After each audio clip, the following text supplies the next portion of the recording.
اینجا منطقه تجرک رودهن، تقریبا به سمت شمال رودهن هستش که چند سالی ما توی این فضای بسیار زیبا آرامش بخش زندگی میکنیم. امروز بهمن 1402 و بارش برف بسیار زیبا.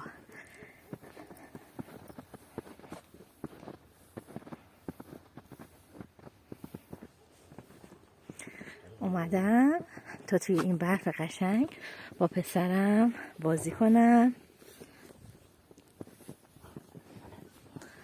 و یه روز شاد و پر از انرژی داشته باشیم. اسم این نگهبانه، اسم اینم کوپره که هر وقت منو میبینن میخوان بازی کنن.